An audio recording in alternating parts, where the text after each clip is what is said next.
Hoy nos visita un pionero del estilo ligero, una auténtica leyenda en lugares como La Pedriza o Los Galayos. Alcanza gran renombre a nivel internacional en algunas gestas que realiza en los Alpes.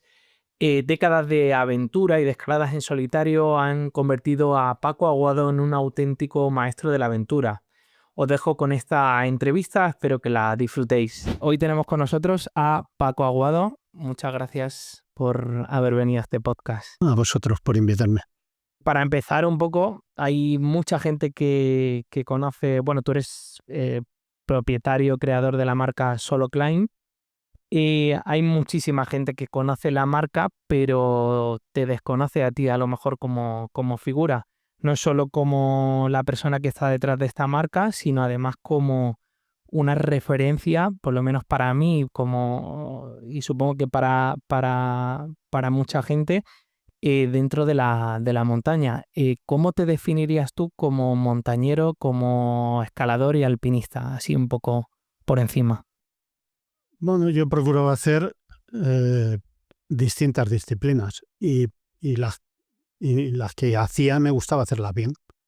Entonces, inicialmente era solo escalada, porque piensa que a principios de los 70, que es cuando yo empecé a escalar, el dinero era inexistente.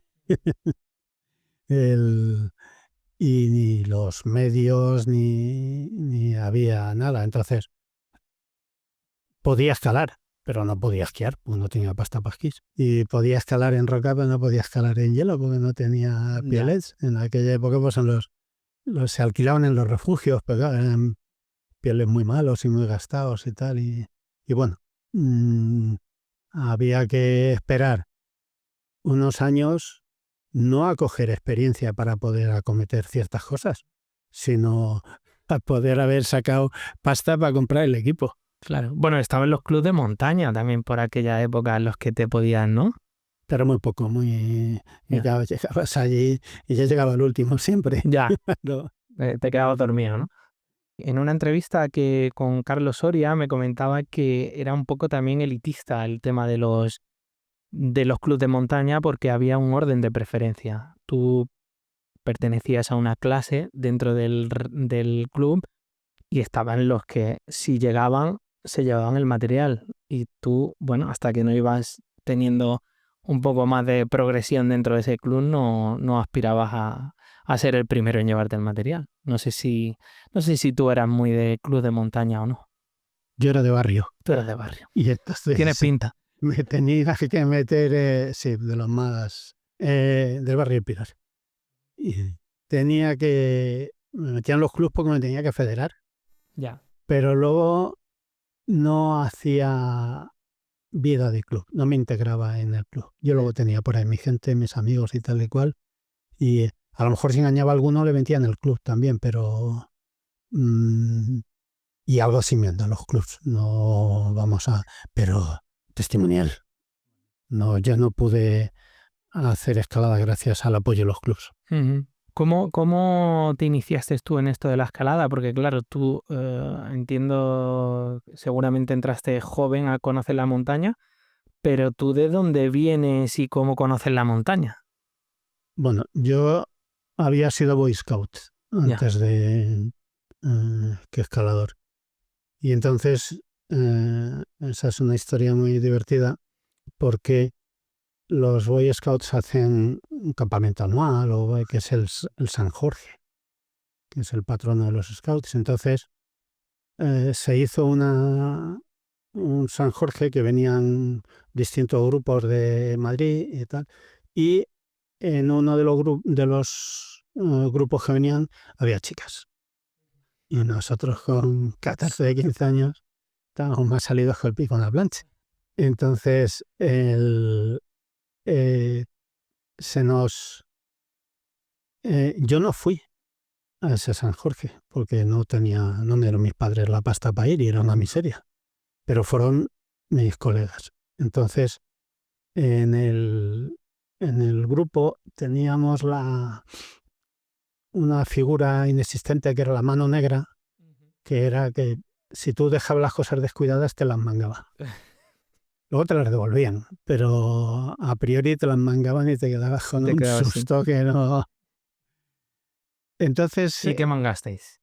no, entonces hubo una iniciativa importantísima que era quitarle las bragas a las chicas. No superaría estos tiempos, ¿eh? No, no fueron los camisones, porque llevaban camisones. Y entonces, pero se las quitaban de la tienda, no sé, no se las Ah, quitaban, vale, vale. no se las quitaban cuando las tenían puestas. Por favor, ya les gustaría. Sería muy, Pero sí. el caso es que les quitaron la ropa interior y, y cuando volvieron, yo, como no había ido, yo no tenía camisón, pero tengo hermanas. Entonces le robé un camisón a una de mis hermanas y dije que era el campamento. Pero era mentira, es podrida. Y luego, cuando se volvió, se terminó y tal, aquello levantó un revuelo entre las asociaciones de scouts, etcétera, y, y nos echaron. Hubo reivindicaciones feministas Llegaron en los, el... los padres, que las chicas estaban encantadas. El- los padres montaron una bronca correspondiente. El nuestro era un grupo de una parroquia y entonces nos terminaron echando. Se fue el jefe del grupo también porque estuvo muy en desacuerdo con que nos expulsaran. Y yo no había robado camisones, tenía el de mi hermana, pero colaba y entonces yo dije que yo también y me fui junto con ellos. Y ya cuando no teníamos fines de semana para salir con los scouts, que hacíamos montaña, ¿eh? Hacíamos de caminar y no sé qué, y acampadas, y vaqueábamos, etcétera, pero no nada de excavada. Y entonces entre mis grupos mis más allegados, pues empezamos lo cambiamos por salir a andar al monte y de ahí, de ir andando a la pedriza, a escalar había muy poco. Ujú. Y como es la primera vez que fuisteis solos, porque entiendo que este grupo, que fuisteis expulsados de alguna manera de los scouts, decidisteis hacer montaña por vuestra cuenta, de alguna manera, ¿no? Bueno, el, es un poco más largo, pero para poder escalar, yo escalé la Félix de Peñasirio Ujú. El con, espolón. sí, no, la Félix Ah, vale. Barrueta, con una gente que me enganché allí a ellos y me dejaron, tenían cuerda y entonces al final le hice yo el primero porque tenían cuerda pero eran muy malos. Y yo ya vi el mecanismo de las cuerdas y los mosquetones y todo eso. Entonces con mis tres colegas, mis dos colegas y yo, les engañé para que compráramos cuerdas y tal, pero compramos un corrino de 7 metros, otro de 6 ¿Y qué hacíais? ¿Empalmabais o algo? y Lama tenía una que sigue escalando, Juan Antonio Lama López, es conocido. eh, Tenía una cuerda de su abuelo de atar a un burro y la cuerda tenía unos 20 metros, un poco más. Y entonces la jugada era un cordino, un nudo, la cuerda, otro nudo y el otro cordino. Y con eso nos atábamos con un ardeguía, pero ¿Y dónde os atabais? ¿A pecho o a...? eh, de momento en la cintura. Luego ya nos hizo la máquina muy mañoso, nos hizo, pero eso fue después, con ese cordino terminó en dos arneses de pecho, pero unos que eran así, que no. Y con eso fuimos al Espolón de Peñasirio y lo hicimos. La jugadora que yo subía no se ponía nada entre medias, porque con los nudos ni teníamos mosquetones tampoco. Y tampoco llevabas a nadie que tuviera un poco de conocimiento más No que íbamos vosotros. nosotros que teníamos un conocimiento muy negativo, Muy negativo. ausencia absoluta. Entonces, cuando encontraba una buena huevera, una cosa allí, ahí hacía reunión, subían, subía uno, le tiraba la cuerda, subía el otro y otra vez me daba otro largo. Y así, sin matarnos ni nada, lo hicimos. Flipas. Porque en realidad no poníais nada entre... O No, sea, ibais de reunión a reunión. claro, pero ten en cuenta que yo ya empezaba a estar en esa época muy dado en la escalada en solitario, porque no tenía ni amigos, o sea, tenía estos, pero no siempre podían venir, yo era el más fanático y, y no tenía cuerda ni tenía nada. Entonces con mi cordino de 6 metros hacía buriladas de la pedriza, que eran típicas entonces los buriles, y se ponían solos los remaches y luego se llevaban chapas recuperables que yo tampoco tenía. Pero con una dricilla lo hacía, o con el estribo, que sí me compré 2 estribos, fue lo primero que me compré, poniendo el ojo del estribo en el iba haciendo. Y en muchos casos, bueno, por supuesto no me aseguraba, pero para mí esos tornillos, eso estaba ahí a cañón, eso no se iba a romper en la vía. Te daba cholón. Y cuando se acababan los tornillos, pues a lo mejor había tramos de placa de 10 o 15 metros hasta que salía, que ya era más tumbado, pero que era de herencia. Y por ahí ya me soltaba y salía sin cuerda para arriba. Claro. O sea que esas pequeñas, muchas veces que pasamos por la pedriza y vemos esas buriladas, era un poco de lo que se hacía a esa época. O sea, En tú esa ibas... época la pedriza parecía un acérico. Claro. O sea, porque no teníamos material, pero todo el mundo de lo primero que se compraba eran ramplos Claro. y los tornillos los vendían en la ferretería, eso era barato, Y a burilar. y te ponías ahí a burilar con sus burilar. 2 estribos a correr. Claro. Y después llegaban las placas y tú las hacías en solo, Sin cuerda. sin cuerda. Ojo. Entonces, llegó un momento en que le perdí el miedo, como pues no me caía. Y luego ya, por ejemplo, pues no podíamos escalar en la Sur del Pájaro porque no teníamos el material adecuado para hacerlo. O sea que... Y luego ya compramos una cuerda, la compré a medias con Félix. Una cuerda que en aquellos tiempos... Una de 40. Pero era de cáñamo. No, ya de nylon. Ya era de nylon. Te estoy hablando Sí, del claro, año los 70, 71 en los por ahí. 70 ya había nylon. Entonces, el trato que hicimos, Félix trabajaba y donaba pasta. Era que la comprábamos a medias. Pero como ya no tenía dinero, él pagaba las 2 mitades. Y luego yo se la iba pagando Poco a poco. a poquitos, los plazos. Pero llegó un momento que se la compré entera, Ya, porque él no la usaba. claro. Claro, tuviste que invertir, fíjate que a día de hoy con lo fácil que es comprar material, que todo el mundo tiene material y en aquella época era tenías que hacer una verdadera inversión que a lo mejor eran eso, pues 6 meses pagándolo El primer material que podíamos tener era que lo mangábamos a las tiendas de deportes, si no, no. Ya, O sea que... las metíais por allí como... Pues, descuidando. En los sobacos salía mucho material. Erais un poco malandros en esa época, ¿no? Erais Era una gente de barrio haciendo... necesidad pura. Necesidad pura. Es que no teníamos un padre ni una situación económica que nos permitiese, no, papá, cómprame una cuerda, anda. Ya. Sí. Yo me acuerdo que yo trabajaba de botones. Y ¿Tú trabajabas de botones? sí, ¿Cómo? con 14 años. ¿De dónde? En una empresa trabajé en varias. Me iban echando y entonces hubo unas navidades que me dieron un doble paga extraordinaria. Entonces, yo le dije a mi madre que yo quería para un regalo de Navidad, con mi paga, un saco de Pedro Gómez, porque estaba hasta las narices de pasar frío.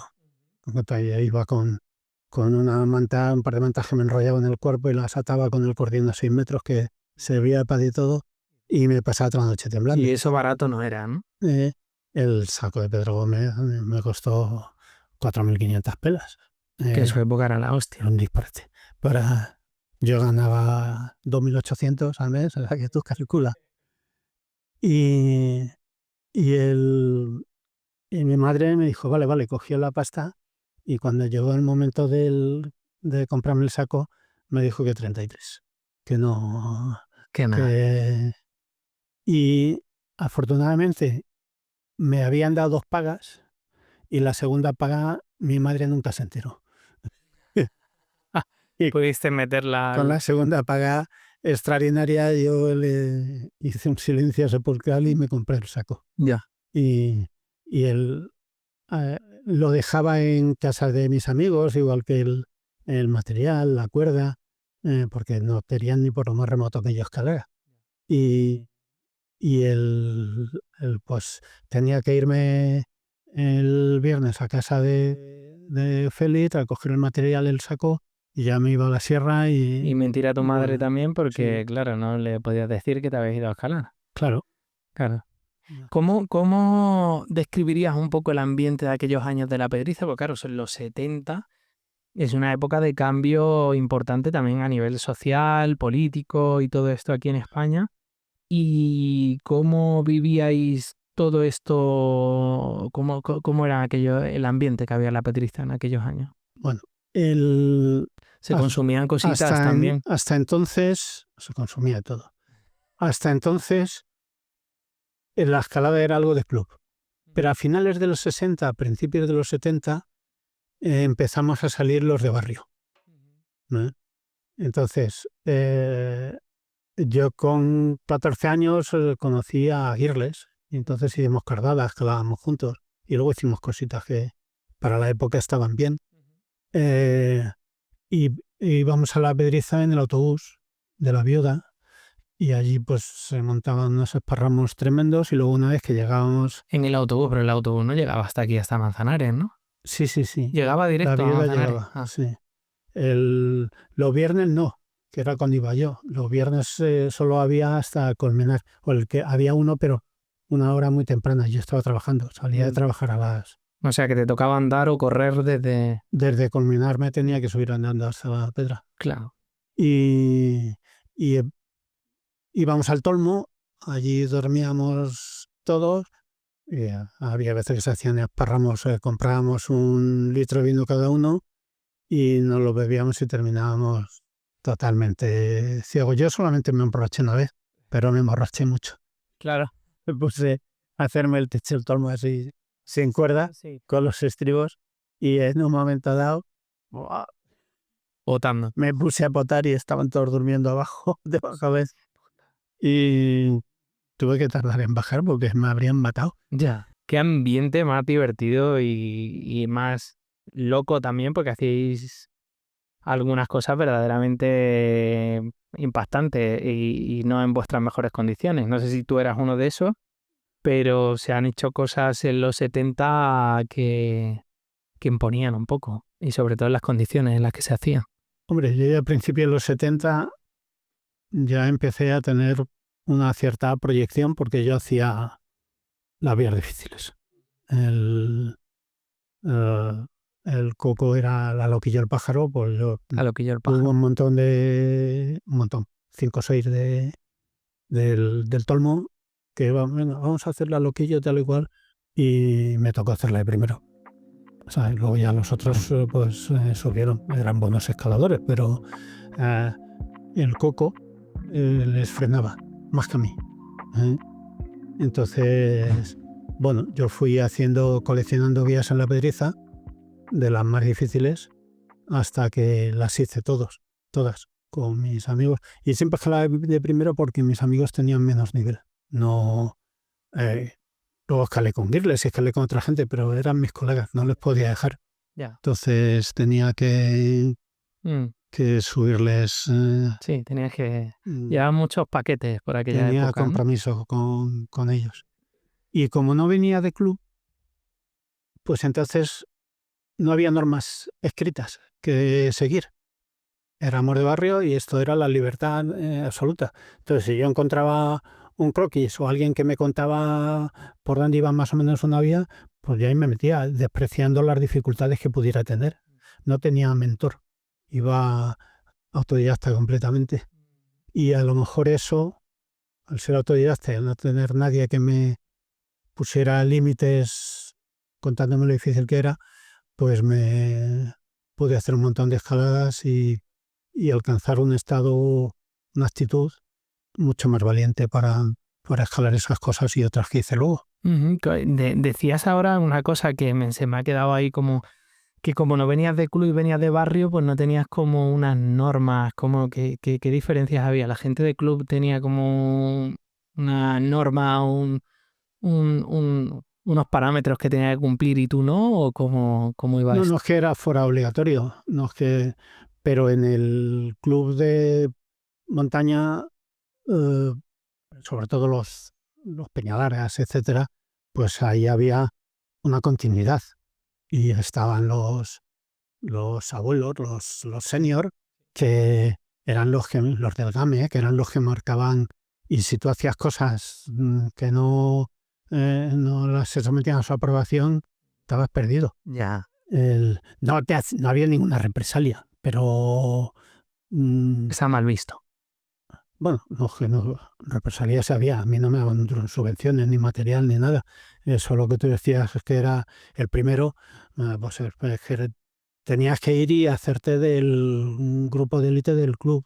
Y si eras una bala perdida que ibas por libre, Ya. no, Ya.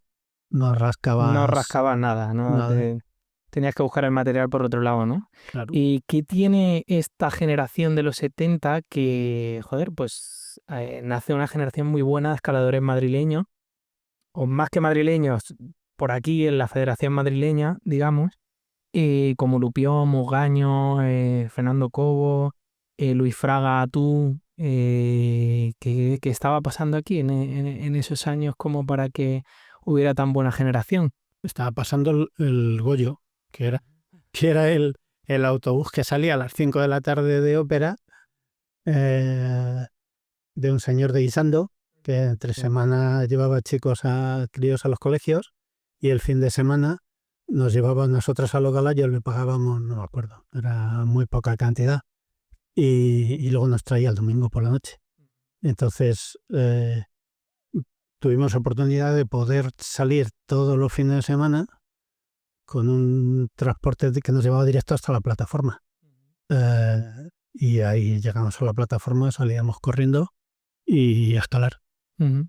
Sí, Y hombre, este hombre tiene mucho mérito, o sea, tiene mucho que ver en aquellos años y en que vosotros tuvierais esa facilidad para llegar ahí a Guisando.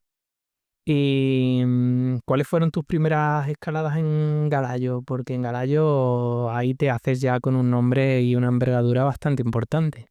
yo a Galayos la primera vez, siguiendo dentro de mi progresión, yo había ya escalado todas las vías más difíciles de la Pedriza, más o menos. No, no todas, pero las más de más renombre y las más características las había hecho todas. Y en aquel momento la Gerardo Rafa tenía renombre como que era la vía más difícil de Castilla.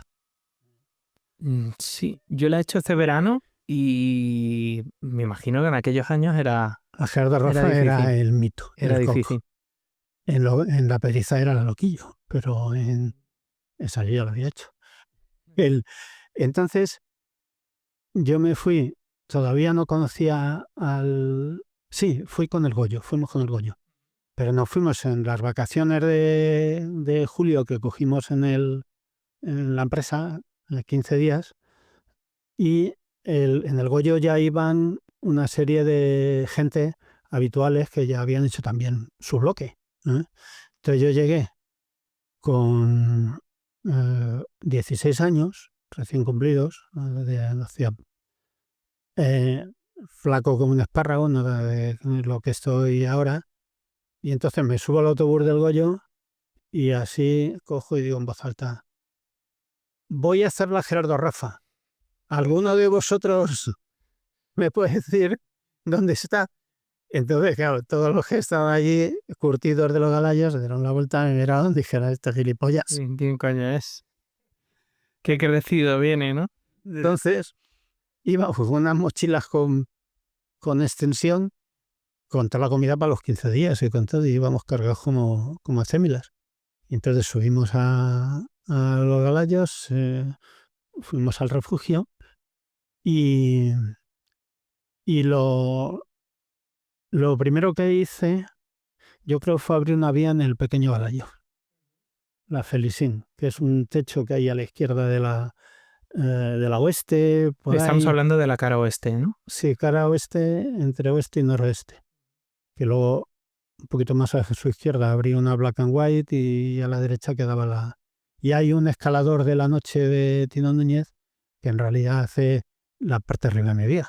O sea, nosotros Cuando entramos y fuimos, yo quería hacer un techo. Pues ya en aquella época artificial, los estribos, los techos, y entonces cogí, pum, pum, pum, subí, clavé el techo, lo subí, y de ahí para arriba eran unos canalizos que son los que luego se adjudicaron al escalador de la noche, por desconocimiento, no es que quisieran.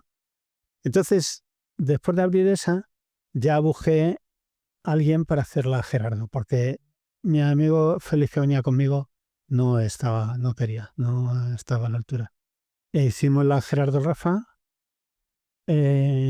Además, forcé mucho en libre, Sí, ¿no? porque había el paso a la pitonisa en el primer largo. El que primer había, largo tiene su... sí, pues a mí fui a poner la pitonisa y rompí la laja, donde se ponía la pitonisa, así que pues pasé en libre. Y luego, el tercer largo creo que es uno que Sí, tiene una placa hacia la sí. izquierda que A día de hoy le dan 6B o algo así, me sí, parece. pues también lo pasé en libre. Sí, No, y el primero era 6 a más o algo así, no, bueno, no lo pues sé. eso con 16 años recién yo, Estamos y con hablando de... con bota dura. Y con bota dura, es que es Bueno, la... bota semidura. Eran unas botas de esquí que tenían unos refuerzos de chapa en la puntera y el talón. Y entonces yo arranqué y la suela era de cuadraditos, no era suela vibra ni hostias. Y arranqué las chapas y me dediqué a ir por las paredes del barrio arrastrando las botas para limar las dos puntas que hacían que fuera la punta cuadrada y para redondear la cosa. Y con eso hice la Gerardo la primera vez. O sea, me parece imponente porque yo ya te digo que la hice este verano y, joder, para esa época me parecía, o sea, creo que era una dificultad imponente. Y con ese tipo de botas, porque claro, ahora vamos con los pies de gatos que se quedan ahí fijados. Y, ¿y con qué gente escalas por allí por Galayas? Con el Mugaño, con No, Lupión. el musgaño es muy posterior. Es posterior a todo esto. Dice, el musgaño era alumno mío, del Maliciosa. O sea, él estaba por allí y se apuntaba con nosotros. El alumno, discípulo, como lo quieras llamar. No, Mm. y, ¿Y quiénes estáis escalando allí? a ver, en el Maliciosa hubo un grupo muy potente que eran Miguel Ángel Vidal, Carlos Gallego, que son los que hicieron el Chacrarrajo.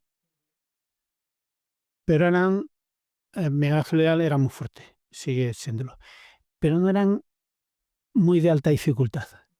O sea, escalaban muy bien, hacían vías gordas, largas, no sé qué, no sé cuántos, pero no eran de forzar los límites. Y entonces nosotros nos metimos en el Maliciosa y aunque nunca mezclamos los grupos y quizá a, a mí se me unió Lupión y luego más tarde se nos puso el musgaño. Y durante un tiempo estuvimos yendo a los Galayos con Mayayo.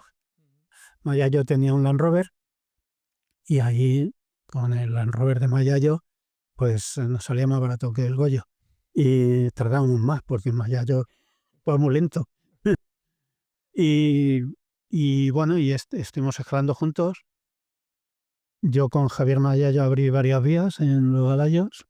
Eh, y vaya el primero, porque Javi tenía 10 años más que yo. Y entonces ya era una lagartija. Está Él fuerte. me daba eh, todo el carrete que yo necesitara y ya está.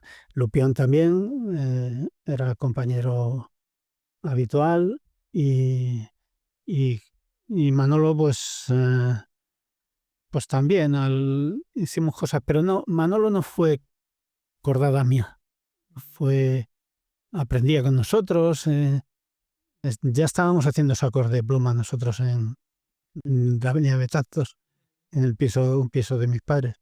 Y allí se venía el Mugaño. eh, Habíamos puesto un tablón en la pared, igual que tú tienes el muro de escaladas, Sí. nosotros tenemos un tablón de obra y por ahí subíamos y bajábamos con los crampones y los pieles.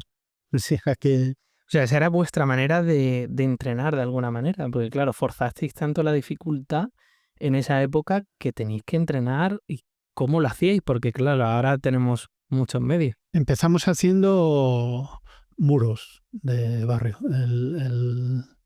Yo había leído un artículo en el Mountain, me parece que era, o en una revista de estas inglesas o americanas, de un tío que hablaban del el bouldering Bouldering. y el buildering. El buildering, claro, eran de edificios. edificios, claro. Claro. Y ponían plan de entrenamiento que era había un día que era el jueves, que era máxima destrucción de todas las partes del cuerpo. Ese era el título del día, ¿no? De cómo ibais a Ese entrenar era ese día. el plan de entrenamiento para ese día. Joder. ¿Y qué hacíais? ¿Qué era esto de el buildering? En buildering pues empezamos a hacer muros de por ahí muros de mampostería que se podía escalar con ellos. Luego después Pero buscabais espacios públicos y ahí donde podíamos. Galvez Galvez escalaba con Filios de Pablos por ahí, por la ciudad de Los Ángeles, en un muro todavía. Nosotros, Juan Lupián, en el Puente de Toledo. Y Luis Fraga me descubrió a mí un sitio por Cristino Rey. Fue ahí que era un muro muy discreto, que no te veía nadie. Y ahí era donde empezamos a hacer. Todavía no estaba hecho el rocódromo del INEF ni nada, entonces teníamos que meternos donde podíamos. Y en el INEF, en el año 80, eso ya fue más tarde, yo me machacaba brutalmente. Me hacía máxima destrucción de todas las partes del cuerpo. Pero todos los días. Sí, estábamos en el barrio del Pilar, donde los sacos yo madrugaba, me levantaba a las 6 de la mañana y me iba corriendo hasta la dehesa de la Villa, Ajá. que está al final de Franco Rodríguez. Que ya te metías ahí una... Sí. Ya hacías cardio. Sí. Entonces, cuando llegaba allí, era entrenamiento para hielo, porque yo el entrenamiento para roca decía, eso lo hago en la roca, para que yo tengo... Allá, Pero el claro. entrenamiento para hielo, para cuando llegaras tenías que estar. Entonces me cogía los columpios de los niños, o sea, los toboganes de los niños que tenían 2 barras de hierro, 2 tirantes paralelos para sujetarlo, me cogía a uno y a otro y hacía tracciones ahí en una posición muy forzada, como si fuera el mangupiol, ¿eh? Sí. Más gordo y más así, pero ahí hacía todas las tracciones que podía. Claro. Y que no eran tracciones así, sino que eran como en posición martillo. Así. Pues, efectivamente. Claro. Luego me iba al INEF, que podíamos entrar. Yo no tenía ni carne ni nada, pero por abajo, por un sitio, podíamos entrar. Y me iba a las gradas, a hacer gradas. Me ponía a la pata coja y me subía a todas las gradas. Y luego las bajaba y cambiaba de pie. Y volvía a subir todas las gradas a la pata coja, saltando de banco a banco. O sea, y los volví a bajar. Y los que estaban entrenando allí para irse a Moscú a las Olimpiadas me decían que estaba pasado. Estaba pasado de rosca, o sea, hasta para ir a las Olimpiadas. Tú estás pasado. O sea que... Y me inventaba... Llevaba una pelota de calzado gorila y con eso hacía flexiones de dedo. Flexiones de dedo con la pelota de calzado gorila, que era blandita. Pero ¿cómo se hacía esto? Porque, o sea, pues cogías una pelota y... ¿Pero dedo a dedo o...? Dedo a dedo. Dedo a dedo con cada uno de ellos. Primero con todos y luego dedo a dedo. Y después la pelota que hacías que tuviera más resistencia. Se recuperaba hasta que... Y llegaba a hacer... Eso iba en el metro y entonces... Ibas haciendo eso. Me agarraba la barra y metía la mano en el bolsillo y iba haciendo flexiones de dedo que no se viera. Hostia puta. Y llegaba a hacer 1000 flexiones con cada dedo, incluso con el meñique. O sea, que era el peor. 1000 flexiones es ponerte la pelotita aquí Y apretarla. y apretar solo con Sí, un sí, dedo. luego ya salieron cosas para... Sí, bueno, claro, hay un montón, Como pero que en digo, esa época era lo único que había, eso. pero que Que no lo hacer, inventamos. aún así, hacer 1000 flexiones con el dedo meñique me parece una bestialidad. Incluido hoy, ¿eh? ¿Y no os lesionabais? Eh, yo tuve algún accidente y me rompí cosas y tal, pero lo que es una lesión, las he tenido yo luego ya de viejo. Me caí en el primer largo del Firé y me rompí el astrágalo y 3 dedos del pie izquierdo. Buah. Y entonces me los cayolaron y seguía yendo a la pedriza y me hacía los desplomes porque placas y eso no podía hacer, pero desplomes sí. Entonces los desplomillos de canto cochinos y tal me los hacía con la escayola colgando. Y hice la sur del pajarito con la escayola y le rompía una escayola a la semana al médico. Y me iba. Y ya la última vez que fui, aparecí otra vez y ya dije, me voy a llevar la zapatilla por si acaso debajo del brazo. Y me dio con la zapatilla bajo el brazo y con las cayolas rotas otra vez y le dijo al enfermero, anda, quítasela. Erais unos verdaderos salvajes.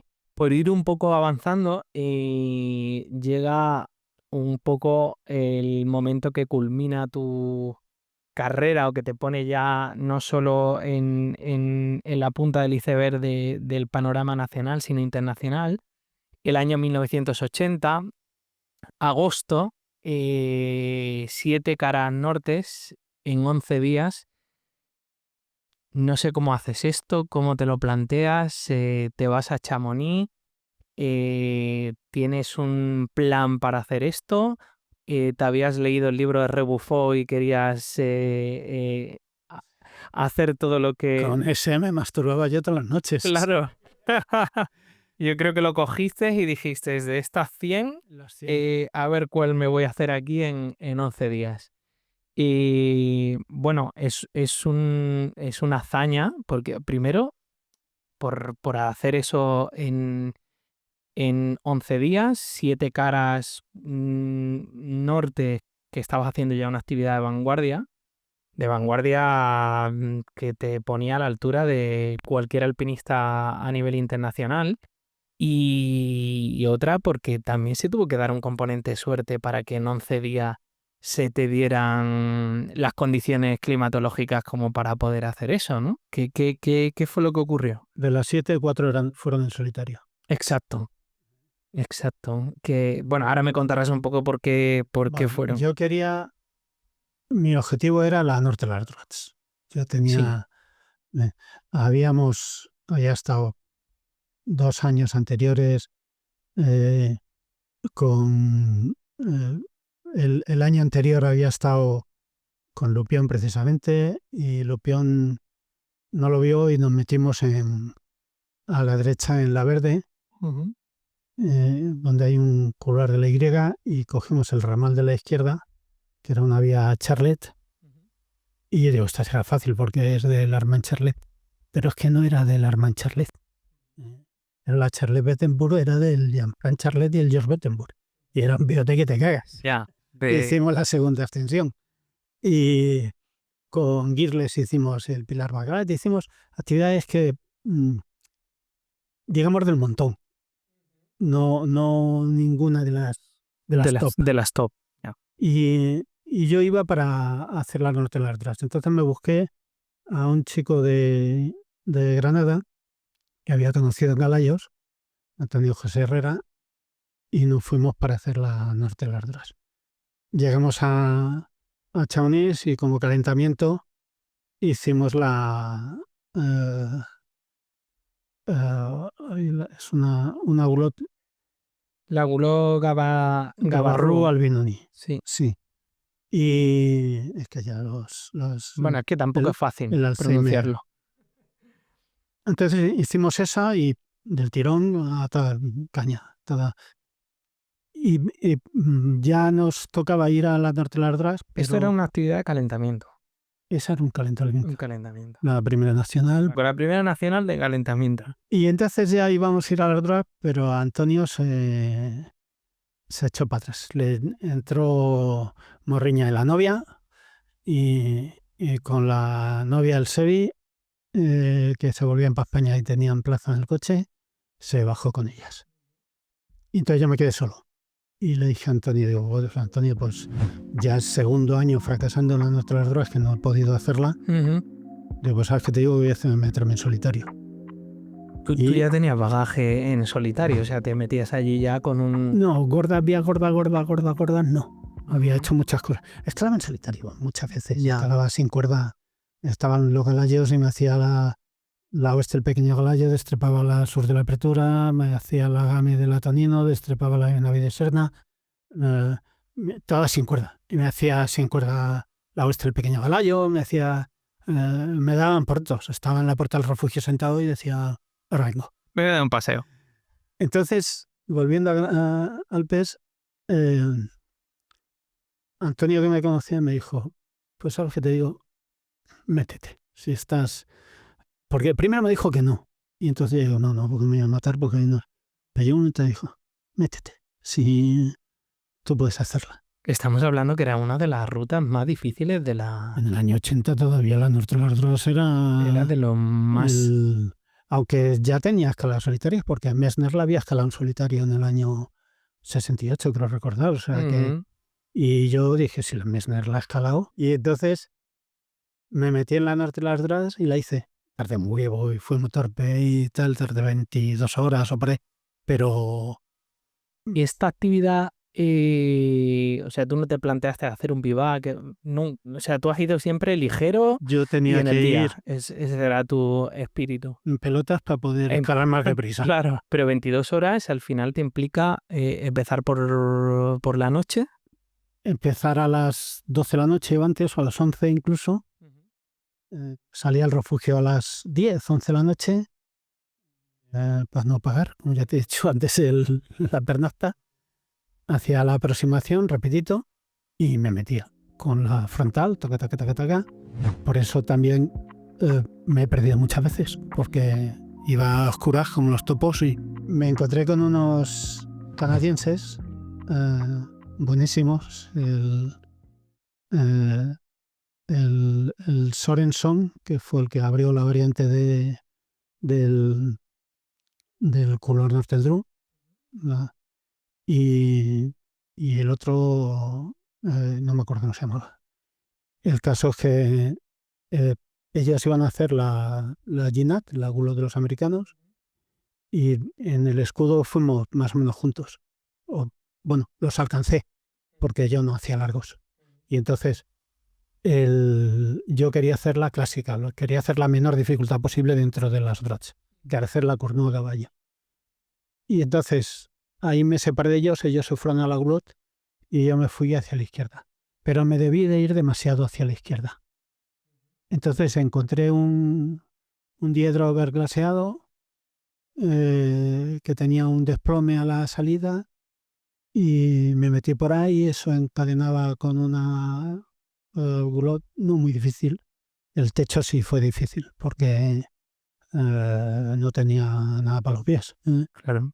Y, o sea, no llevaba suficiente material, lo ¿no? tuve que hacer a pulso. No, iba con los crampones, pero cuando llegas, empiezas a restablecerte, si los pies están en el vacío, Claro. no puedes. Entonces tienes que hacer mucha fuerza y tampoco te puedes soltar de un piolé para volver a poner otro más arriba.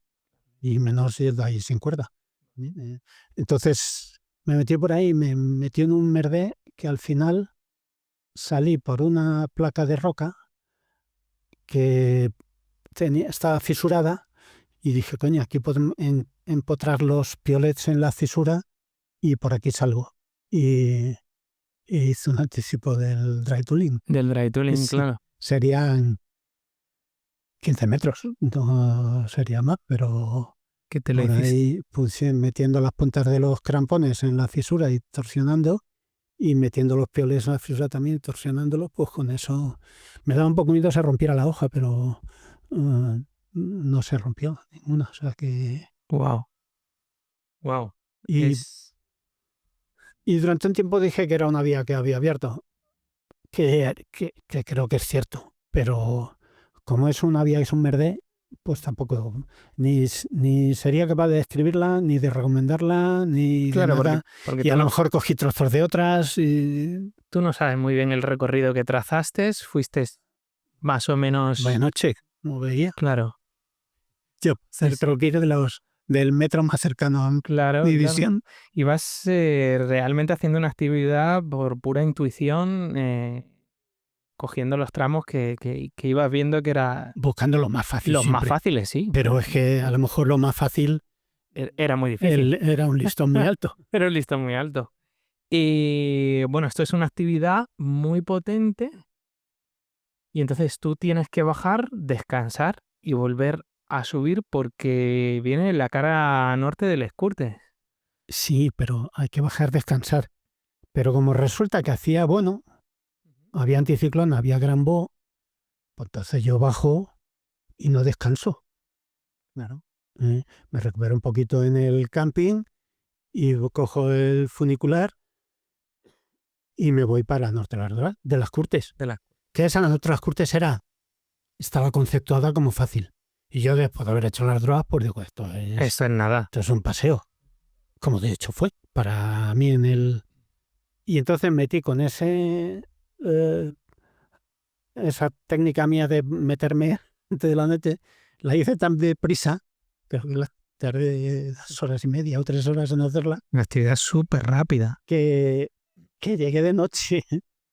Y la bajada, el destrepe, pues fue de noche también. Me amaneció en el refugio del Cubercle. Fíjate, hiciste toda la actividad por la noche. Sí, Claro. casi toda. Y después de esa seguí haciendo bueno y fui a otra, no sé a cuál. Te vas al triolet, ¿no? Quizá el triolet, Mm. sí. Hago el triolet y luego yo tenía otra que era otra de mis proyectos sólidos que me quitaban el sueño, que era el Piler d'Anglès. Entonces me fui al Piler d'Anglès, que quería hacer una vía Bonatti-Zapelli, que había a la derecha, pero esa tiene unos seracs ahí como muy amenazadores y dije voy a ir más por la izquierda. Entonces, eh, eh, no sé si hay, no sé quién nominé, no lo sé. Me metí más a la izquierda y ahí lo que me pasó es que el couloir que yo había elegido, de noche, a oscuras, eh, yo sabía que tenía que ir derivando hacia la izquierda para alejarme del riesgo del Serac. Ujú. Y entonces fui atravesando hacia la izquierda, eran diedrillos glaseados que me ponía en uno con el piolete, sacaba el pie por la izquierda, porque era todo con crampones, no podía dar pasos de roca. Y así fui cogiendo diedro hacia la izquierda, hasta que ya uno vi que salía para arriba y hice para arriba. Y el final fue curioso, porque era una roca, un techo de roca que sobresalía, y ahí pero no era muy grande. Ahí le puse un anillo de cuerda y con eso metí el pie en la cinta, estribor no llevaba, y con eso me di el paso. Luego intenta especular que si era la Sequinel Nominé, pero no es, porque la Sequinel Nominé sale, yo he visto fotos y sale por entonces fue otra merde mío, Ya. otra merde. Otra de esas aperturas que... Y bueno, es- dices tú del tiempo, esa tardé 9 horas. ¿Cuánto Y tardaste? 9 horas. 9 horas. Y ya de ahí subí a la cumbre, bajé al refugio Balot y a la tarde-noche estaba en Chamonix. Cogía el teleférico en la estación intermedia Ujú. para bajar. Ah, hasta ahí eh, ya no me acuerdo cuál hice la siguiente. Ese es El- el culá, el norte del Dru. luego vino el couloir Norte del Dru, que ahí eh, convencí a un inglés que luego escribió un escocés, escribió un artículo muy gracioso en Mountain, porque yo le propuse hacer el couloir Norte del Dru. Y este conocía a- al, al Nick Colton, que estaba allí. Y entonces el Nick Colton y le preguntó, le pidió opinión.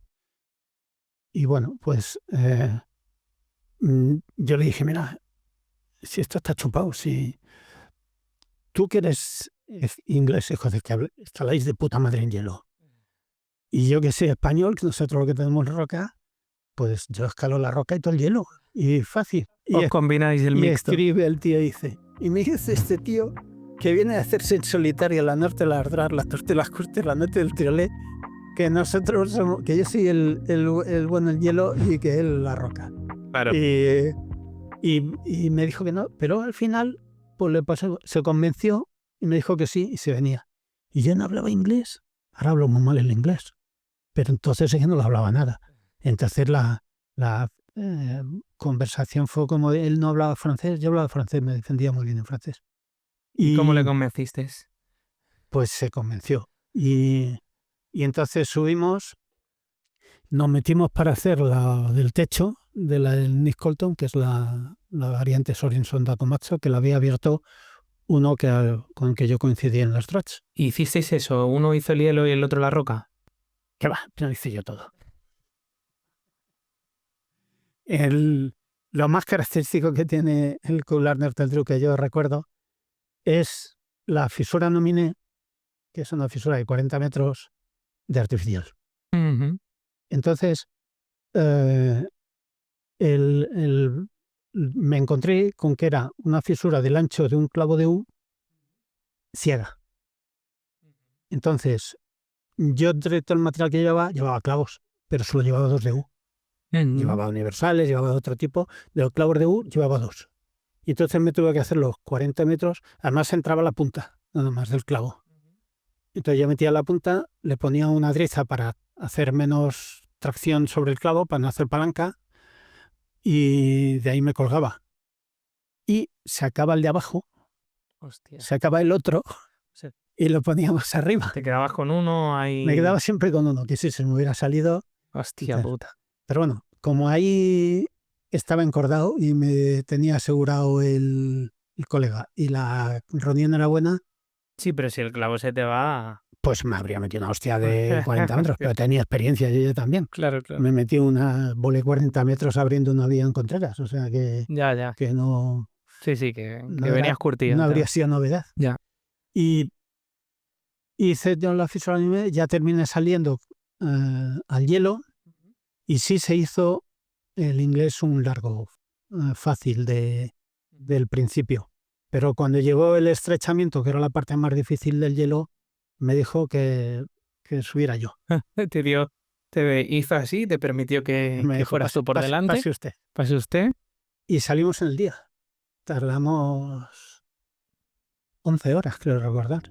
Vivaqueamos en la cumbre, pero fuimos rápido. Increíble, porque esto es una actividad que, bueno, hacerla en 11 horas, ¿no? Sí. Es ir rápido, ¿no? Yo iba rápido. Ten en cuenta que yo no tenía tornillos. Entonces los largos se hacían de un tirón, de reunión a reunión y como si estuvieran jugando a la oca. Sí. Asegurar lo y mínimo. Tiro porque me toca. Ya. Asegurar lo mínimo. Y después viene el broche final a todo esto con el pilar de Frenay, ¿no?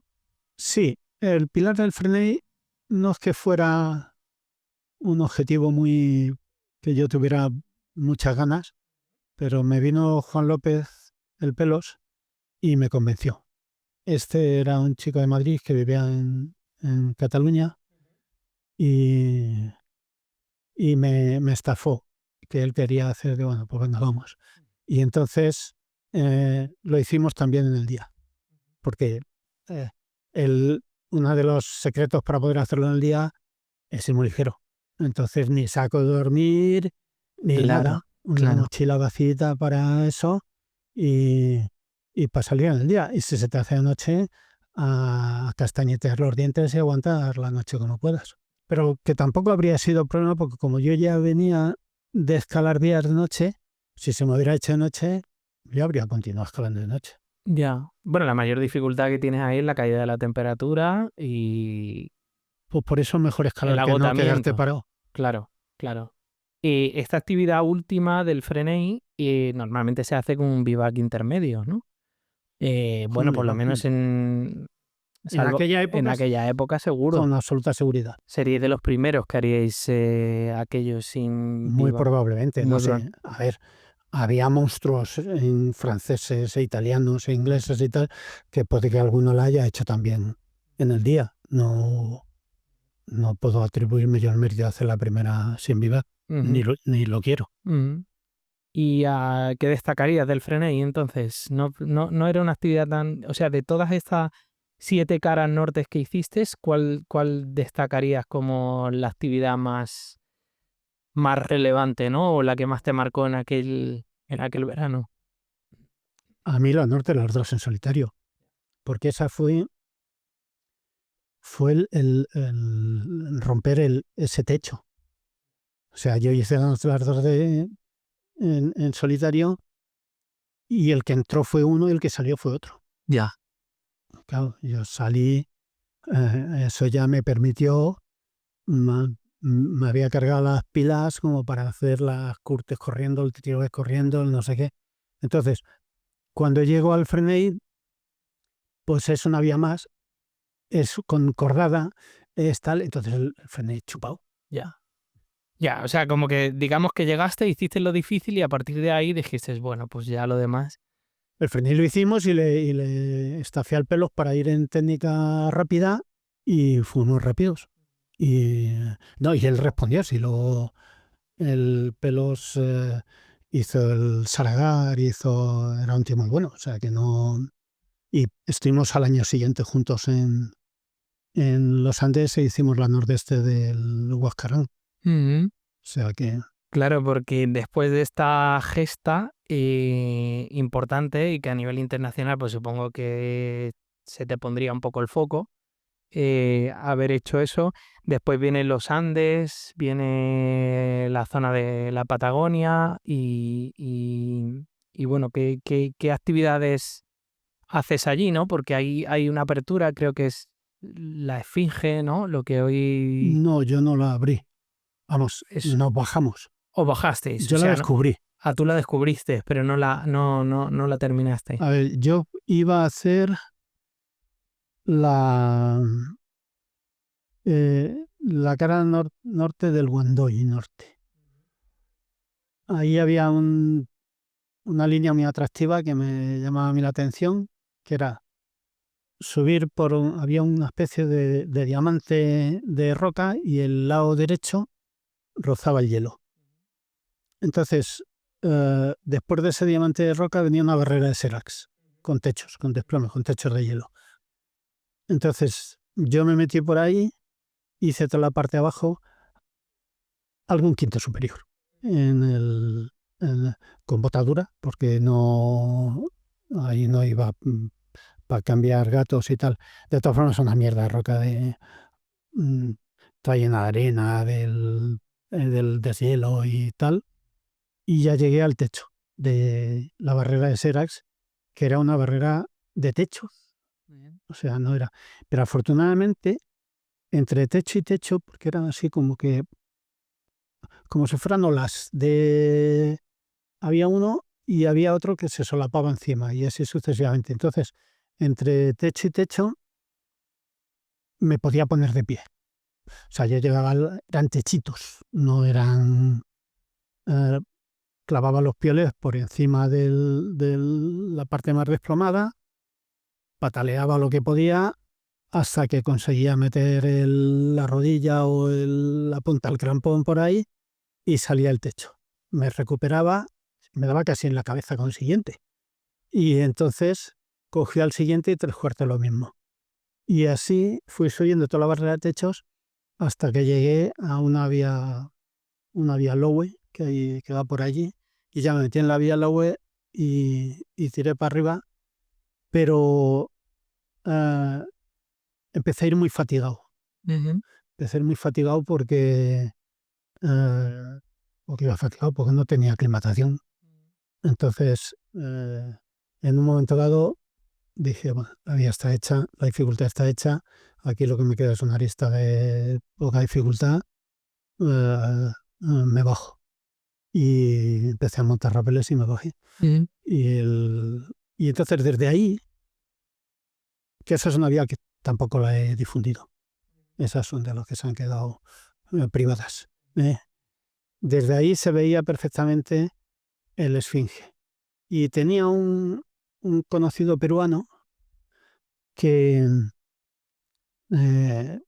Américo Tordoya, que luego desapareció en los Andes en Chile, yendo a escalar. mm, Se le dio por desaparecido. Coincidió que estaba yo allí e intenté ir a ver si lo encontraba, pero no tenía yo ni autobuses ni medios, estaba a tomar por culo y No. me tuve que conformar con su fallecimiento, su desaparición. Eh, Américo era el único escalador, el mejor escalador de Huaraz, entonces de la ciudad que hay debajo de los Andes. Y entonces le, le- era un súper entusiasta de Yosemite. El Yosemite estaba en su imaginación.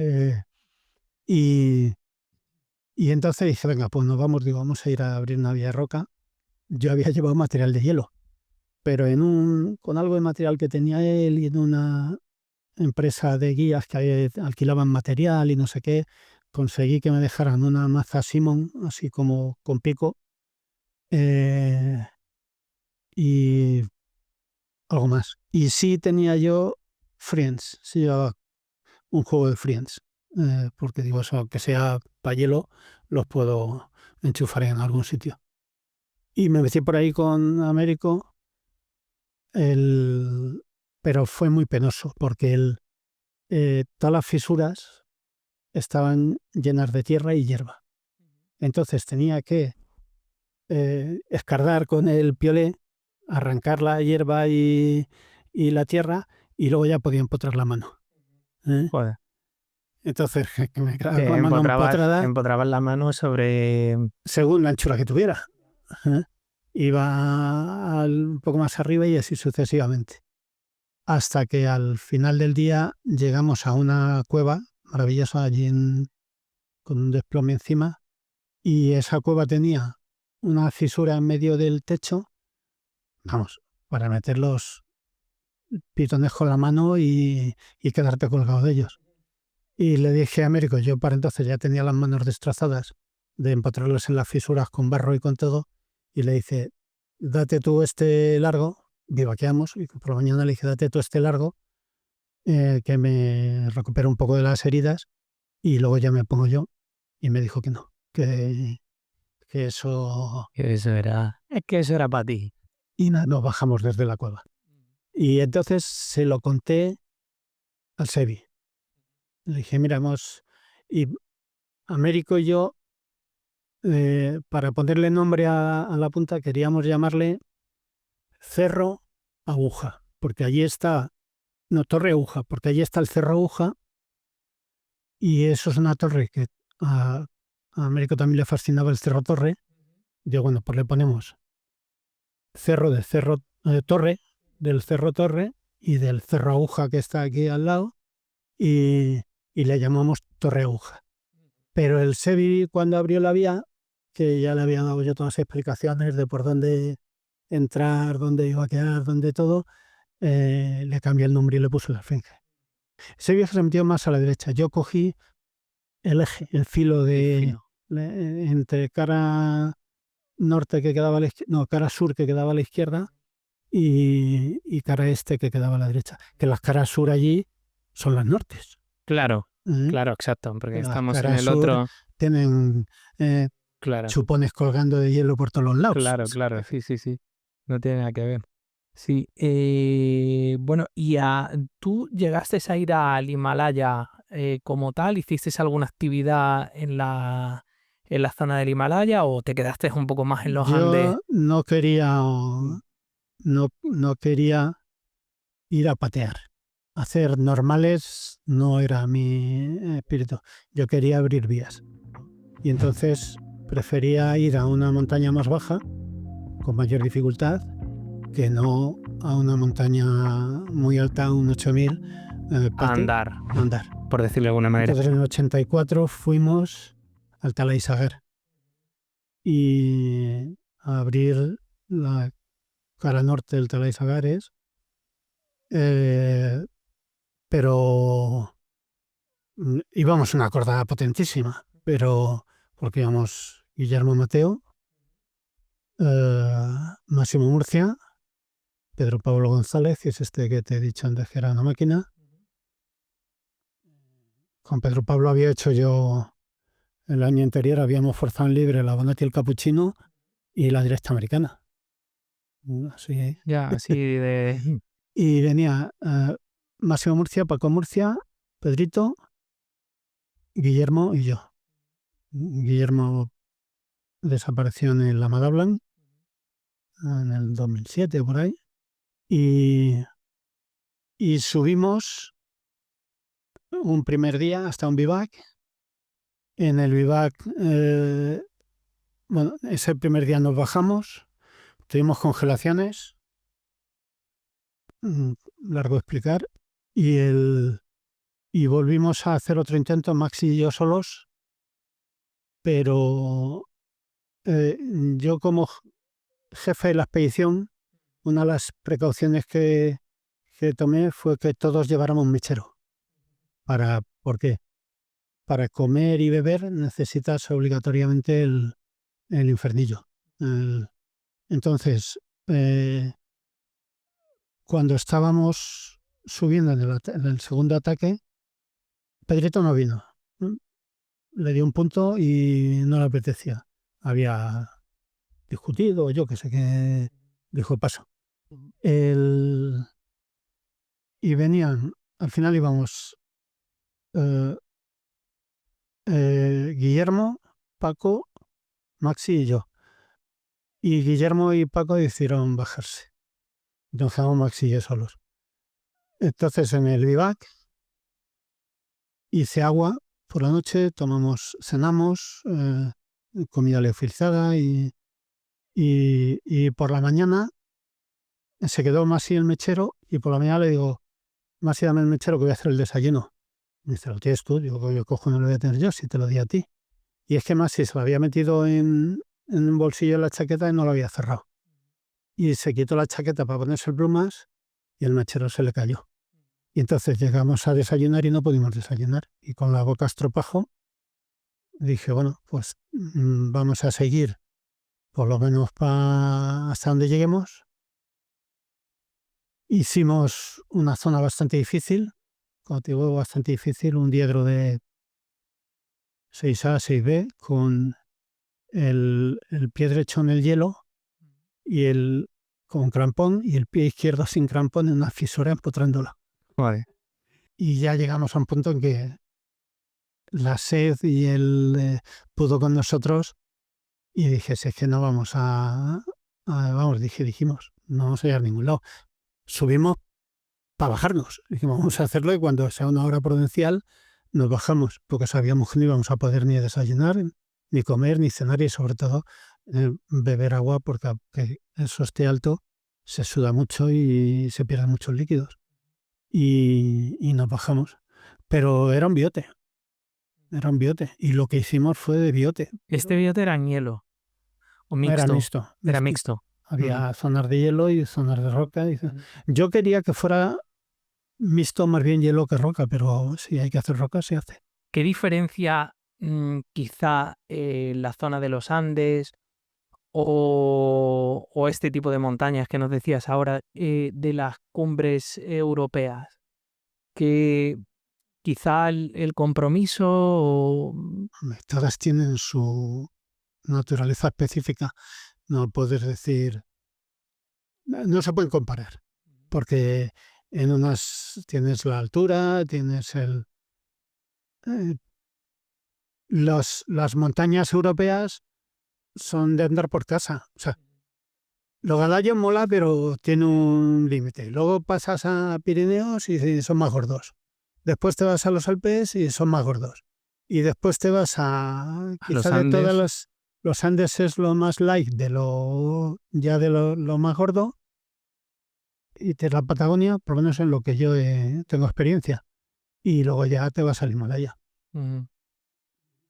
Es un poco el recorrido natural si quieres ir buscando. Pero sí que es verdad que el Himalaya tiene montañas muy altas, pero no necesariamente todas las montañas tienen gran dificultad. Muchas veces la dificultad se encuentra muchas veces más en la Patagonia. Ahora se está haciendo ya dificultad en el Himalaya, pero en vías más bajas. Bueno, Mira, bueno, te hablo antes del Saragar, eso es en el Hindu Kush, pero hay un biote de roca que te cagas. ya. Y, y en el... Es que de todos modos son montañas más jóvenes, están muy influidas por el hielo y tal, y entonces tramos así de roca espectaculares no hay, pero sí hay. Se han hecho el Pilar Oeste del Makalu, se han hecho eh, mixto, pero con tramos de roca competentes. Y el Talaisagar era una de esas paredes, es un 6.904, o sea, un 7.000. un casi 7. Y con un paredón que te cagas. Y hay biotes de roca allí impresionantes. Después llega, bueno, no sé si llega después o llega... ¿En qué momento decides montar Solo Climb? ¿Que es como tu apuesta personal, tu marca, o es como Pues tu modo Solo de Climb supervivencia? se monta en el 75. Te he contado antes, fuera el micrófono y tal, pues que no teníamos ni enduro, éramos muy miserables. Entonces para mí, escalar me costaba más conseguir financiar mis escaladas que hacerlas. Sí. ¿eh? Y, y yo había empezado como medios para obtener dinero a prestar asesoramientos técnicos Ujú. a distintas empresas, pero me pagaban muy poquito. ¿Asesoramientos técnicos a marcas o Sí, a marcas de ropa o algo? de montaña, De todo. montaña, O sea, en general, sí. Sobre materiales de montaña. sí, y diseñaba. Yo diseñaba ya entonces para ellos. Trango, eh, el, bueno, Camet, estuve de director técnico y tal, pero estaba muy vendido laboralmente con ellos. Mm, No voy a entrar demasiado en los hechos, pero normalmente entraba con ellos, eh, les, les conducía a la senda del éxito, y cuando ya estaban en la senda de éxito, por cualquier motivo prescindían de mí. Bueno, pues, pues vale. Estuve de asesor técnico en Serval, les rediseñé parte de la colección, tal, y en una de estas veces dijeron, no, es que vamos a meter a Pons y Anglada, que son, y a ti no. Bueno, pues me echaron. Eso sí que me pasó en varias cosas, ocasiones. Me pasó en Camer, y, y ya llegué y dije, bueno, mira, yo si les estoy diseñando desde cero y creando desde cero líneas de productos a estas empresas, pues me lo hago para mí. Y entonces pedí un crédito al banco de 2 millones de pesetas, alquilé un sótano en la Castellana y me compré los materiales para hacerme una mesa de corte y a liar. Y ahí arrancó la marca, Y ¿no? ahí arrancó. ¿Y cómo ha sido un poco la evolución de la marca durante todos estos años? Bueno, a día de hoy, por ejemplo, sí que patrocinas a determinados deportistas. Es una marca que, bueno, apuesta también por la escalada, por los... El- la evolución de la marca de entonces es ah, fue a más y luego a menos, ¿eh? Porque el Decathlon nos asesinó a todos mis clientes, a toda la tiendecita de deportes típica y tal. Y cuando mis clientes morían, yo ya no tenía a quién vender. Y a Decathlon le vendí un poco, pero fue muy puntual. Entonces, De hecho, llegó un momento en que empecé a ocuparme de hacer suministros, de policía, de cosas de esas, que es de lo que ahora más o menos funciona la empresa. Pero mantengo lo de la escalada por nostalgia, porque no, ya, pero si no, yo tenía que haber dejado de hacer ropa escalada hace mucho tiempo. Claro. O sea, lo mantienes un poco por la cuestión romántica, aunque hay que decir que los pantalones son la hostia. Sí, y otras No cosas. se rompen en la vida y otras cosas, Sí, ¿sí? el material que tenemos, estoy aburrido de que los días que voy a la fábrica, que ya estoy jubilado, ya no voy, y siempre encuentro algún cliente entusiasta que me dice, joder, tú una chaqueta tuya que me compré en el año 88 y que todavía la llevo al monte.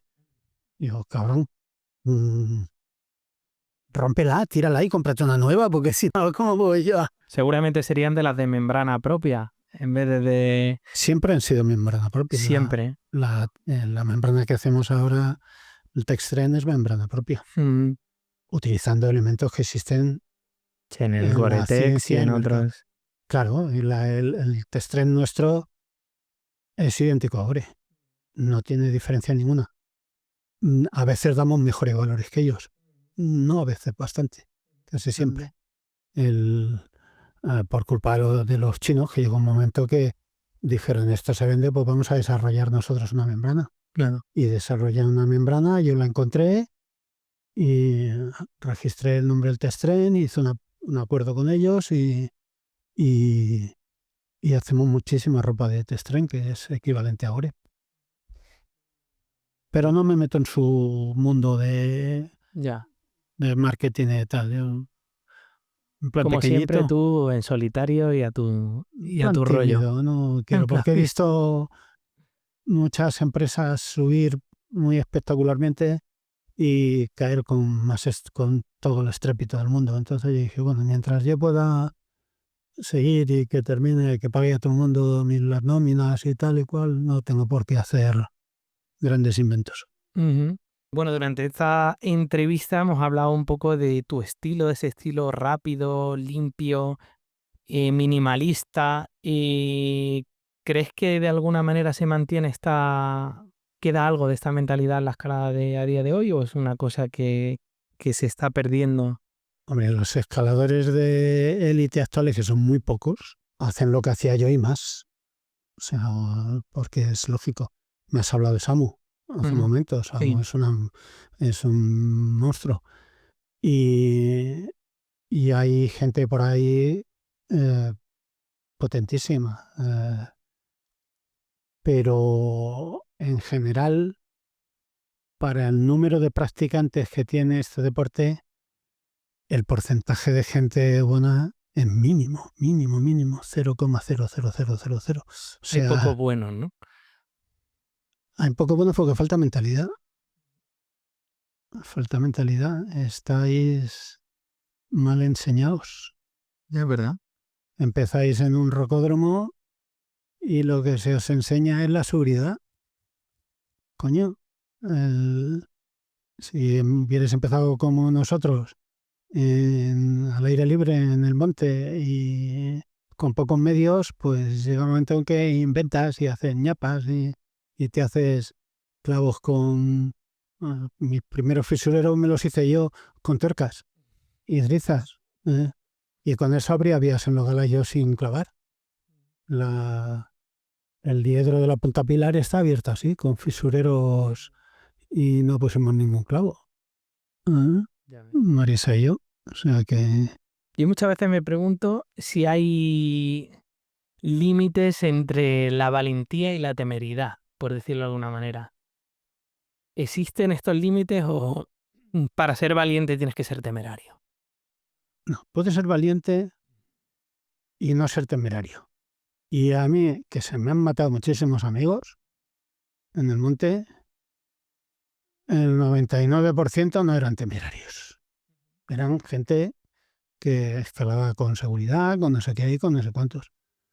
Habrá alguno, Guillermo Mateo, se puede decir que era temerario, porque estaban subiendo la Mont Blanc en invierno, iban Miguel Ángel Vidal y él, Se levantó viento y entonces Miguel Ángel le dijo, hace mucho viento, yo me bajo.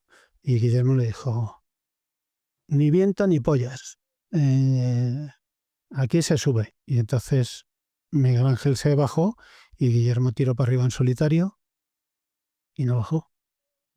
Se le vieron con una cuerda que estaba rapelando o no sé qué y luego ya dejaron de verle. Fue temerario en ese momento.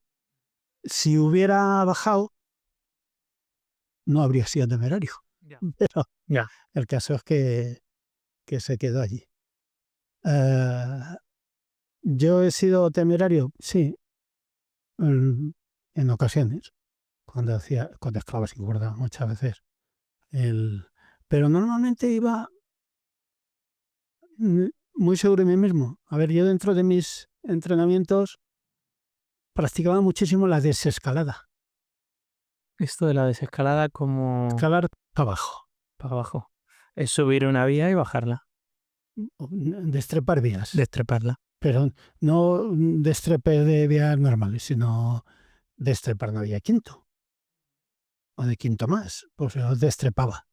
No vías específicamente, pero si me merdaba escalando, que me cogía un embarque, pues yo no ponía un clavo para descolgarme, destrepaba. Si podía, si era muy difícil, pues no. Y estaba muy, muy, muy suelto en desescalar. En el INEF, yo iba a hacer el muro del INEF y entraba por arriba siempre. Me agarraba la barandilla, pum, me daba la vuelta, me colgaba la banderilla, la de la barandilla y me destrepaba el desplome. Será un 6B o algo así, pero lo que pasa es que no es muy alto. Y luego, pues escalando en solitario, tenía la seguridad de que yo, se me ponía muy difícil, podría destreparlo. Siempre tenías el recurso de poder Sí, destrepar, más o menos. Cuando hice el gallinero sin cuerda, la rueda del gallinero, en el techo me aseguré. Puse en la reunión, había un clavo, creo recordar, puse una driza, una cinta y pasé la cuerda. Y entonces fui escalando con un anillo enorme, supuestamente asegurado, porque si me hubiera caído habría roto el anillo, pero bueno. Entonces hice todo el techo, ya salí, y el techo, como iba en solitario, el techo es artificial, entonces lo forcé en libre. Me agarré a alguna cosa, pero así como lo mínimo posible, para que no se diera cuenta. Y al tirar de la cuerda para recuperarla, se atascó. Entonces tuve que destrepar el techo. Y ya sacar la cuerda, pero ya había puesto la cuerda bien al final del techo, que ahí sí tenía un buen seguro. Y bueno, que se me hubiera caído ahí, me habría quedado colgando el techo Claro, como un chorizo y si no tuvieras sé, que habría tenido que subir a Yumar. ayudar. No, a Yumar no, a cintas. Porque Claro. Sí, haciéndote un y másar o algo y... entonces tuve que hacer el techo 3 veces, 2 de ida y 1 de vuelta. Mm. Pero bueno, son cosas que ocurren. ¿Qué opinas de esto de que según qué lugares que, bueno, pues tienen a lo mejor una tradición de ser una escalada limpia, una escalada más pura y surjan debates de, bueno, pues intentar hacerlos más seguros, intentando incluso que a veces los destrepes pues sean más sencillos y poniendo determinados rápeles que a veces faciliten la seguridad? Hace poco ha habido una controversia en Galayos, una reunión que han hablado ahí gente, y yo voy en contra de muchos de ellos. Ujú. Yo en las vías, ni agua. O sea, en las vías, si las puedes hacer cuanto más limpio posible, mejor. Pero en las aproximaciones de sitios muy concurridos, como son los Galayos, yo soy partidario de esas aproximaciones por esas canales, por esos destrepes, equiparlos. pero equiparlos a cojones, o sea, con un cable de acero que tú llegues y convertirlo en ferrata.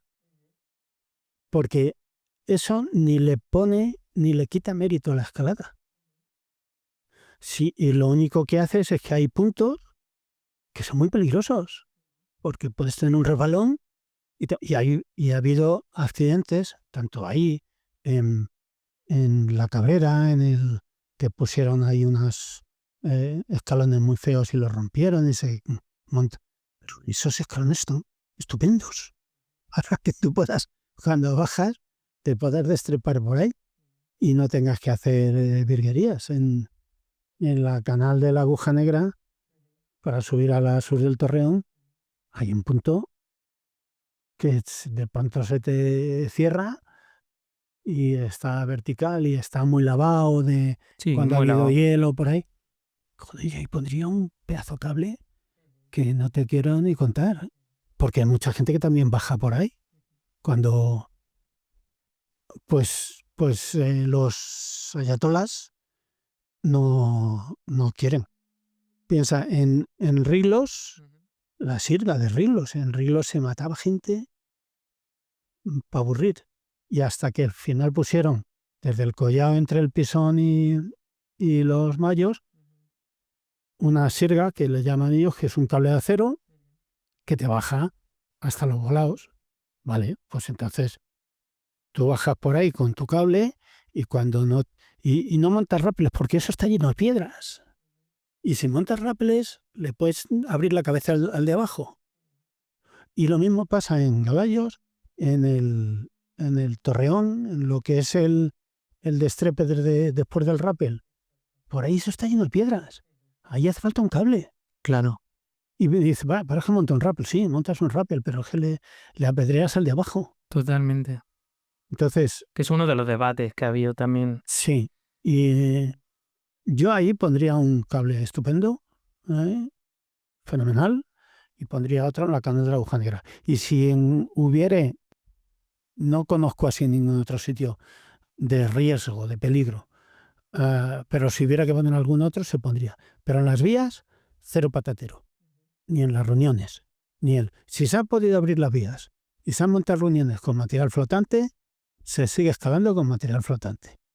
Yo tengo 2 casos de vías que que me las han tornillado. Uno es eh, en el Risco Villarejo, la Coney Island, que se abrió totalmente limpio y tal. Y el Gaby, pues, ha puesto tornillos los que le da la gana y ha montado sobre las reuniones. Bueno.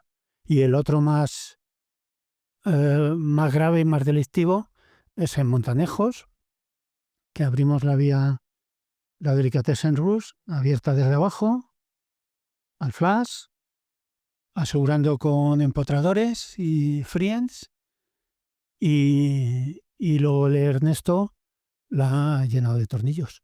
Todos los pasos difíciles, no había que, pues tenía alejes, claro, pero los alejes tenían fisura para quedarte bien agarrado. Entonces esos son crímenes que yo me duelen mucho. O sea, eres un defensor de no modificar la roca de manera innecesaria, ¿no? Si se modifica tiene que ser con mucho cuidado, con mucho tiento, Con criterio. con criterio, tal, porque yo en la Coney Island hice todo desde el suelo, como 20 o 20 y tantos metros, sin asegurarme, que me parecieron fáciles porque estaba muy lolo, y luego se mató ahí un chico, porque no. eh, a ver, podía haber puesto cosas él, pero. Y entonces en la placa del muerto es donde las veces que la he repetido pasó un empotrador por detrás de la placa, un empotrador de cable, y me aseguro ahí, porque ya más mayor. Y ahí me puso alguna chapa el Gaby que, bueno, que aunque en líneas generales estoy en contra, en el primer largo un paso hacia la derecha para salir a ahí era muy expuesto, porque te hacías un tramo vertical, incluso desplomado, y salías sin ningún seguro hacia la derecha, porque el último seguro estaba muy abajo. Bueno, pues ahí, cuando la he hecho, he cogido la chapa y me he agarrado a ella y la he besado. Estás enamorado de ella. Pero son casos excepcionales. Y pues una persona como tú, con esta trayectoria, con esta filosofía, además de ver la escalada, si tuvieras que dar un consejo sobre ética de la escalada, ¿cuál sería? ¿Qué consejo podrías dar a las nuevas generaciones sobre tu estilo y tu manera de ver la montaña, el alpinismo? Que tengan ética. Es que brilla por su ausencia, ¿sabes? O sea, que se diviertan como quieran, que yo tampoco voy a hacer, pero sobre todo les diría que no lo achicharren de chapas y de tal y de cual, porque aunque parece que son muy grandes, son finitas, no hay más. ¿Eh? Entonces, pensando un poco en los que vengan detrás, no le jodas el terreno. Si hay una vía de fisura, no me metas una línea de chapas al lado. Deja que se haga en libre y deja que la gente disfrute eso como si fuera la primera vez. No, cuando lo llenas todo de chapas, llenas todo. No digo que haya alguna de vez en cuando necesaria. Al final, la vía queda de igual forma que puede haber una cierta conciencia ecológica, que esa conciencia ecológica sea también geográfica en el aspecto de poner los buriles o las chapas o tal, que conserven, coño, que se conserve. Si se conserva lo más virgen posible, mejor. Se disfrutará más. Y si no estás a la altura, vete al rocódromo, entrena y luego vas donde estés más fuerte. Y si no puedes en la vida, pues ya vendrán. Ya hay por ahí, he leído un chaval de 12 años que tiene cuantos no veas. Pues ya vendrán otros que lo hagan. Sí. ¿Tú crees que los rocódromos se están influenciando de manera negativa quizá en esta ética o valores de las nuevas generaciones? Porque por otro lado nos ayudan a ponernos más fuertes. Sí. Entonces, pero el rocódromo, el problema es que no te entrena el cerebro. Y el sentido del riesgo no te lo entrena. Nosotros, habla de mi generación que tú hablabas, o gente antigua, podíamos asumir muchos riesgos porque teníamos la mente hecha al riesgo. La habíamos entrenado. Y el rocódromo no te permite entrenarlo. Y bueno, y hay gente, guías y tal, que tienen un gradazo tremendo. Pero en el rocódromo los guías lo que no pueden permitir es que se les caiga un cliente y se rompa algo, porque entonces tienes una denuncia y no sé qué y no sé cuántos. Entonces, ¿qué es lo que hacen? El rocódromo, vamos, que sea lo más parecido a unas escaleras mecánicas. Entonces, de la gente que aprende en alpinismo, escalada, siempre ha habido una gran pujanza de los mediocres respecto a los escaladores, es decir, los pioneros, los escaladores pioneros abrían vías, asumían riesgos, hacían deporte y luego venían los repetidores a ponerse la medalla, los mediocres. Entonces, que son los que llenaban las vías de clavos, los que las llenan de buriles, los que... O sea, que eso lo único que demuestra es la mediocridad. Una persona que no es capaz de subir como ha subido a otro delante de ti. Si ha subido ese, tú tienes una gran ventaja ya y es que conoces las dificultades porque te ha hecho un croquis y sabes dónde tienes que apretar y puede que incluso haya algo de material. No tienes por qué perdonar la vida a nadie ni perdonártela a ti mismo forrándolo de seguros. Entonces, la gente de rocódromo, como aprenden a escalar forrados de seguros, no llegan a desarrollar un sentido del riesgo y una forma de escalar con seguridad dentro de la inseguridad. ¿Eh? Yo tuve un contratiempo. La última vez que hice la Oeste de la Aguja Negra, que iba con mi mujer, con Beata, y según subíamos por el carril, íbamos despacito. Oye, estoy ya mayor y tal. Y entonces llegamos, venían unos corretones que iban subiendo por entre medias de las setas, jodiéndolo todo, que le dije, tío, subir por la ciudad. No, es que por aquí vamos deprisa, no sé qué. Bueno.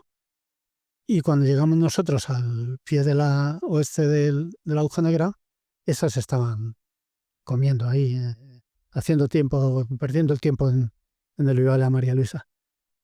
Y entonces se acercaron, cuando vieron que iba a empezar yo, oye, ¿no te importa que pasemos, que nosotros vamos más rápido?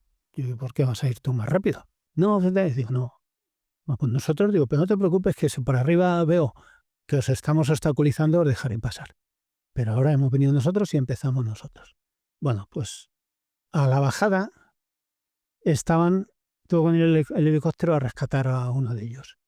Porque en la plata de la Oeste de la Aguja Negra se metió, se quedó pillado porque no había chapa, y hay un sitio donde se podía meter un empotrador que te daba el puntito para darlo, y metió el empotrador y metió el pie en la cinta, se colgó el empotrador, saltó y como debajo hay una plataforma, se estampanó. Se la comió. Se estampanó. Y cuando yo bajé estaba ahí el Majara, y entonces me cogí el Majara, me dijo, coño, ven que te salvas la vida. Y le eché una mano y montamos ahí una especie de tirolina, lo pasamos porque había todavía hielo en la canal, y le ayudé a sacarlo hasta que ya llegaron los del Grain y lo terminaron llevando a la plataforma y lo sacaron. Pero, ¿ves? Este hombre se cayó porque no tenía disciplinada el sentido del riesgo en un punto donde pues le habría salido más a cuenta dar 2 pasos más, como hacía todo el mundo, y haber hecho la placa sin colgarse de un invento. Pues se quedaría atrofiado, y por eso puso el estribo y la cinta. Sí, muchas veces están ocurriendo más accidentes un poco también por la inexperiencia del terreno en el que está jugando que por la propia dificultad en sí de la actividad, y eso últimamente se ve más. Y yo quería preguntarte ya un par de cositas para ir cerrando. Si pudieras volver atrás, ¿qué volverías de las cosas que has hecho a vivir nuevamente sin dudarlo? Si pudiera volver atrás y volver a tener una rodilla funcional, que no la tengo, y 30 kilos menos que si los tengo de más, y pues no me arrepiento de nada.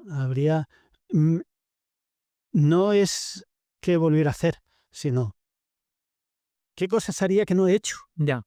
O sea, cosas que me dejan en el tintero que dejé pasar la oportunidad.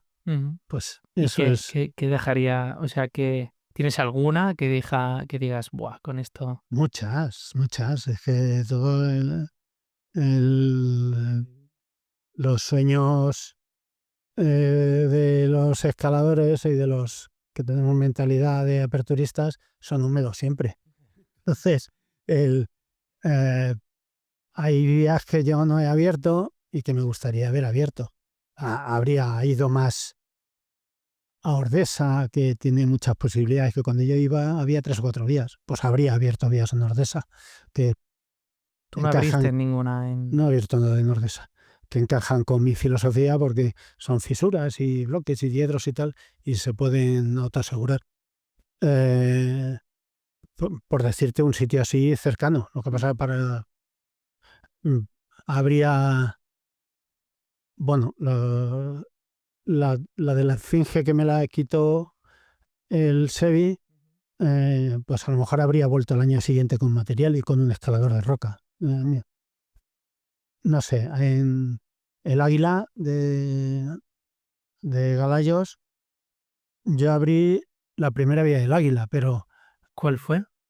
la Vía Crucis, que empiezas a escalar en la vertical del Águila. Lo que pasa es que yo buscaba todo lo más difícil, bueno, yo abrí con Marisé Musgaño, y fui esquivando las dificultades y tal, y salimos al tupé. Pero entramos la vertical del Águila.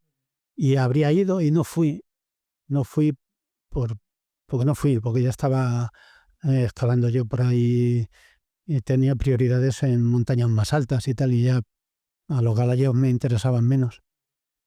Mil cosas. ¿Cómo quieres que te recuerden en el futuro? Digamos, las nuevas generaciones que recuerden a un Paco Aguado como... ¿Qué? ¿Cuál es el legado? Pues como nada. Es una persona que ha escalado antes que ellos, ya está. Y ahora ellos, según su nivel, su mentalidad y su actitud, pues que hacen... Hombre, me llena de orgullo cuando gente que ha hecho alguna de mis vías, pues me dice, joder, he hecho tu vía y cómo mola. Pues encantado. Eh, Me lo dicen mucho por la cisura a los malditos en Dolayos. Eh, pues eso, pero luego tengo yo... Hay otra vía que me gusta mucho que la repitan y me lo cuenten, que es en Montanejos la escalera de los dioses, que es un biote que está abierta debajo. Y, y bueno, pues que si a toro pasado ya lo que hice quedó hecho. Queda hecho. Bueno, yo creo que quedará en la memoria como un escalador desde luego de vanguardia para, Y eso sí, para la época en la que, en aquellos años 80 bueno, que han marcado un hito para la historia. Y yo sé que tú eres un gran lector y te voy a pedir a lo mejor algún libro que pudieras recomendar para alguien como yo que le gusta leer o para cualquier persona que digas tú, este libro me ha marcado. Bosca Campo 4 Campo 4. del Yosemite. Campo 4. Sí, Vale. esa es la bomba. Es un libro eh, que no sé si lo publicó Disney o quién, que te cuenta todo el submundo canalla que había en Yosemite cuando, pues, eh, todos todos los bestias que han pasado la historia, cuando eran todos unos tiraos, están ahí, pues, él te habla de todo, de anécdotas de ellos que son descacharrantes. Mm. ¿Eh? Te habla de el, eh, en el restaurante que había allí en Yosemite, los escaladores decían, hoy tenemos huesos. Y es que se iban a la basura a coger las costillas de cerdo mal roídas y con eso comían. Ese era uno de los menús espectaculares de él. Y te cuenta una historia de Yosemite maravillosa. No me acuerdo cómo se llamaba el autor. El Campo 4. Lo buscaré. Búscalo porque es tienes otro eh, del Kukuska, que es el Maharaja chino. ¿Eh? Y si lo controlas. Lo he visto porque creo que lo tiene de nivel por ahí, pero no lo he Sí. leído. Pues está bien. Ese lo tradujo mi mujer y yo lo versioné. Lo, Ujú. Sí, lo, hiciste la adaptación. lo puse en lenguaje de escalada. Sí, la Y, adaptación, porque y si no... el